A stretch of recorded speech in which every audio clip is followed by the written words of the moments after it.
বগুড়ায় পরশুদিন শুরু হচ্ছে বাংলাদেশ বনাম আফগানিস্তান অনূর্ধ্ব-19 দলের 5 ম্যাচের ওয়ানডে সিরিজের প্রথম খেলা। এই ম্যাচকে সামনে রেখে আজ প্রথমবারের মতো অনুশীলনে নেমেছে বাংলাদেশ যুবারা। বেলা ঠিক 12টায় শহীদ চান্দু স্টেডিয়ামে পৌঁছায় দল। এরপর দুপুর 1:30 শুরু হয় ফিল্ডিং অনুশীলন।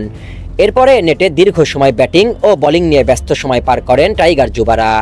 আফগানিস্তান দল যেখানে নিয়মিতই চান্দুতে প্র্যাকটিস করছে, বাংলাদেশ দল সেখানে সিরিজ শুরুর একদিন আগে পৌঁছায় বগুড়ায়। সম্ভবত সফরকারী দল হিসাবে কন্ডিশনের সঙ্গে খাপ খাইয়ে নিতেই আফগান এসেছে আগে ভাগে। আর বাংলাদেশ যেহেতু নিজেদের মাঠে খেলছে, আত্মবিশ্বাসটা তাই কিছুটা বেশি, কারণ এই মাঠেই তো ক্যাম্প করে একসময় বিশ্ব জয় করেছিল টাইগাররা। বাংলাদেশ দলের হাতে অনুশীলনের জন্য রয়েছে আর মাত্র একটি সেশন, আগামীকাল বিকাল। এর আগে সকালে হবে সিরিজের ট্রফি উন্মোচন অনুষ্ঠান। এরপরেই 28 অক্টোবর সকাল 9টায় মাঠে নামবে দুই দল। এখন দেখার বিষয়, দীর্ঘ বিরতির পর আন্তর্জাতিক যুব সিরিজে বগুড়ার শহীদ চান্দু স্টেডিয়ামে কেমন জমে ব্যাটে বলের লড়াই। News desk, Bogura live.